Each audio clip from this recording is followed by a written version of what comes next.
After talking to a lot of folks, I'm realizing that not everybody knows how to process a pumpkin, so I'm gonna walk you through the process. Okay, I have my pumpkin. I washed off the dirt that was still remaining on it, and now I'm gonna slice it open down the middle. You really wanna use a sharp knife, so I've just sharpened this knife.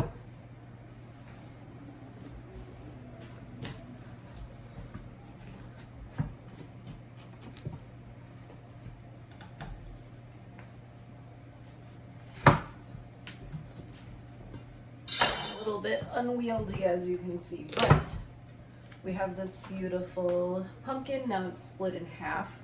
Because this one is so big, I'm gonna go ahead and quarter it before I scoop out the seeds.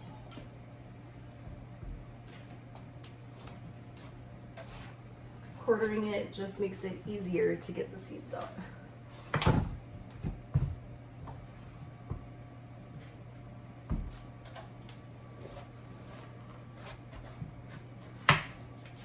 By the way, my oven is preheating to 375 while I do this. Okay, next step is gonna be getting out the seeds. So to remove the seeds, you're gonna take your big bowl, and I've done this with a lot of different kinds of spoons, and I actually like the soup spoon the best. I feel like it works better than just a regular spoon. So I'm gonna take my pumpkin and I'm gonna scrape the inside so that I can remove the sort of stringy part. I don't know what the technical name is, and the part that contains the seeds, but I'm gonna scoop it into a bowl because I wanna save and actually process the seeds here.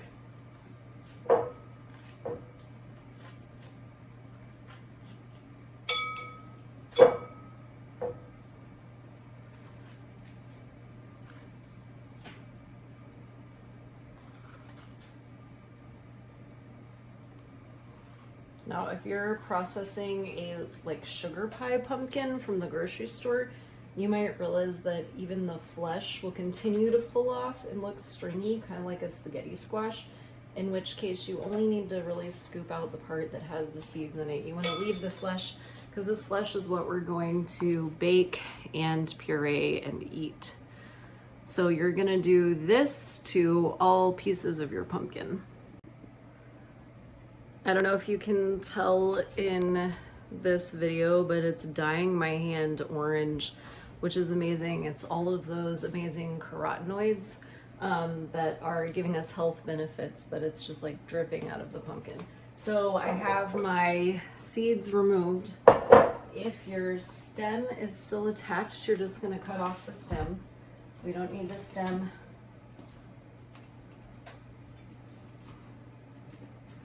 Some people save the stems for various craft projects. You can do that if you want.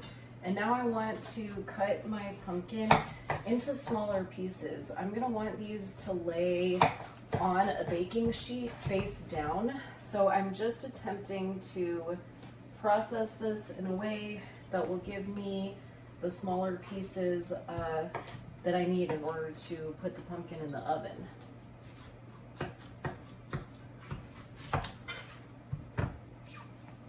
So maybe like so, because they can sit face down, and I'm going to make sure that this entire pumpkin is divided into these smaller pieces, and then I'm gonna take out a baking sheet and I'll show you that next part.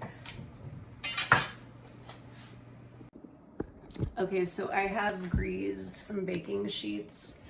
And I'm using avocado oil because this is cooking at high heat, but beef tallow is another good option. So I'm gonna place my pumpkin face down, so the skin side up, and fill my baking sheets with all of my processed pumpkin.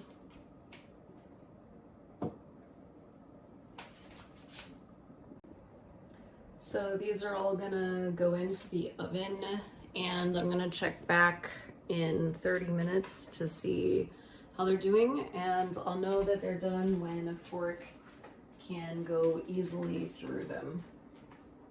We have a casualty.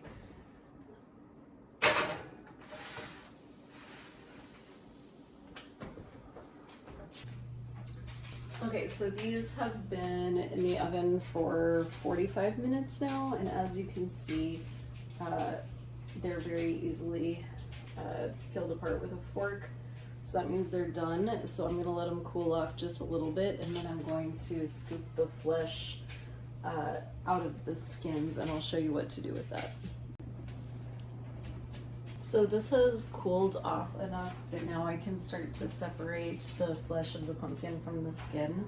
So I'm gonna take each piece and I'm going to put the flesh in a bowl, and then I'll have this layer of skin left over, which I don't need to use for this process. So once my flesh is all in the bowl, that's when we can puree it. So you don't have to do this and turn it into a pumpkin puree. You can actually just eat the pumpkin like you would eat winter squash, right out of the skin. You could de-skin this and chop it up, you know, to put in a soup or to have as a side dish. But I like to make pumpkin puree, and then I like to freeze my pumpkin puree. You can also can it, and that way you kind of have a stash of pumpkins throughout the winter that you can pull out and utilize either in dishes or just on its own. Besides for pie, you know, I think I've mentioned that I like to use pumpkin puree in breads, in soups, to make my own creamer with raw cream. What else have I done? I've made sourdough pancakes with pumpkin. There's just a whole lot of different uses, delicious uses for your pumpkin puree. So once you have pureed it, definitely find a way to preserve it, especially if you have a lot.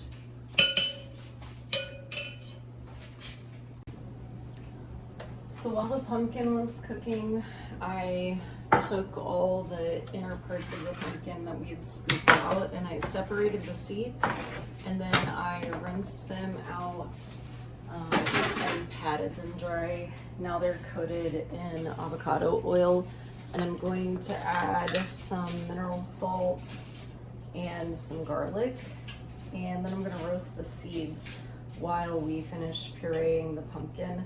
So the seeds have a ton of nutrition, and they're also absolutely tasty. If you like crunchy snacks, much healthier for you than anything else. I'm adding garlic powder now.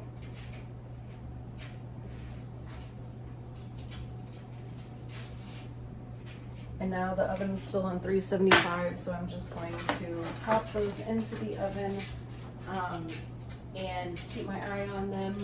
Once they start turning a golden color, it'll be time to take them out. So I have my pumpkins separated from the skin, and I like to use an immersion blender. You could also just put this in a regular blender, but right now my blender is broken, so the immersion blender works just fine. And we're going to puree.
spray until I have a very consistent texture that's smooth and doesn't have a lot of lumps.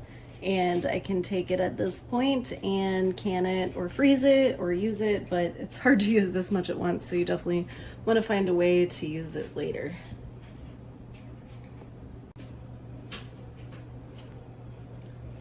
Our pumpkin seeds are done. You can see there's kind of a golden brownish color. And you can keep these in a jar if they actually last long enough for you to do anything with. But I hope that this helps you figure out how to process a pumpkin and enjoy our local seasonal produce.